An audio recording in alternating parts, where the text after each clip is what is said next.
भाई हमारा जो राष्ट्रीय गीत है वंदे मातरम, उसके 150 साल हो गए। उसके उपलक्ष्य में पार्लियामेंट में 10 घंटे का डिस्कशन चला, लेकिन कंट्रोवर्सी भी हो गई। लेकिन आप समझो कंट्रोवर्सी क्यों हुई। कंट्रोवर्सी एक चीज को लेकर हुई कि जो 1875 में बंकिम जी ने जो गीत लिखा था वंदे मातरम, उसके 2 स्टैंजास जो थे वो हम लोग यूज करते हैं। अब सरकार बोलती है कि इसके अलावा उन्होंने 4 स्टैंजास और लिखे हुए थे जो शायद धर्म से रिलेटेड थे। तो कांग्रेस की जो वर्किंग कमेटी है उसने सिर्फ 2 ही स्टैंजास को यूज किया। लेकिन आप थोड़ा बैकग्राउंड समझो। 1875 में जब ये गीत लिखा गया, उसके कुछ समय के बाद जो बंकिम जी है उन्होंने एक नॉवेल लिखी थी जिसमें वो 4 एक्स्ट्रा स्टैंजास को उन्होंने लिखा था।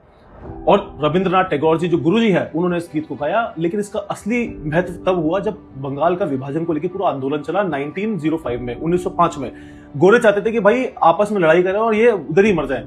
लेकिन जैसे ही ये गीत सड़कों पे आया, फ्रीडम फाइटर से यूथ जो था हमारे देश का, वो सब एक साथ मतलब यूनिटी आ गई थी। जैसे ही वंदे मातरम अंग्रेज सुनते उनको लगता भाई ये तो यूनिटी आ जाएगी, ये तो हमें उखाड़ फेंकेंगे।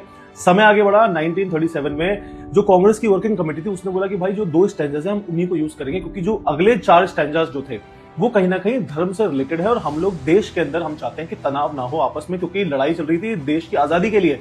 तो तनाव नहीं होगा तभी हम लोग एकता के साथ आगे बढ़ेंगे। तो फैसला लिया गया, उसके बाद हमें आजादी मिली, राष्ट्रीय गीत बनाया गया। अब 2025 में हम लोग ये डिस्कस कर रहे हैं कि जो 4 स्टैंजास एक्स्ट्रा लिखे गए थे वो इसका पार्ट क्यों नहीं है। देश के अंदर इंडिगो ने मारामारी की हुई है, लोग मर रहे हैं, देश के अंदर रेप केसेस इतने हो रहे हैं, जस्टिस नाम की कोई चीज नहीं है, जंगलों को काटा जा रहा है, दुनिया भर करप्शन है, इतनी सारी चीजें, दिल्ली में लोग मरने की कगार पे आ गए, इतना पॉल्यूशन है। और हम लोग ये डिस्कशन कर रहे हैं कि भाई वो 4 स्टैंजास जो थे वो राष्ट्रीय गीत में क्यों ऐड किए नहीं गए। हम लोग बचपन से वंदे मातरम सुनते आ रहे हैं, हमें बहुत प्यार भी है, गर्व भी है, रिस्पेक्ट भी है। लेकिन अभी क्या आपको लगता है कि जेन्युइनली ये मुद्दा है?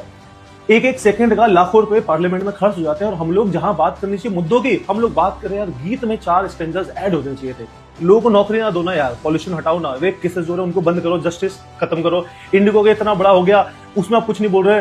गोवा के अंदर एक पूरे पब के अंदर आग लग गई, 25 लोग मर गए, उसके 2 लोग जो ओनर्स है वो भाग गए गोवा, पहले थाईलैंड भागे, उसके बाद दुबई भागे। आपने उनको जाने दिया, कैसे जाने दिया? क्यों? क्योंकि करप्शन है, पैसा लेके सेटअप हो गया है। अब उसके बारे में बात करो ना पार्लियामेंट में। हर एक पढ़ा लिखा बंदा, मुझे विश्वास है, इस चीज से अग्री करेगा। जो सही है वो सही है, जो गलत है वो गलत है यार।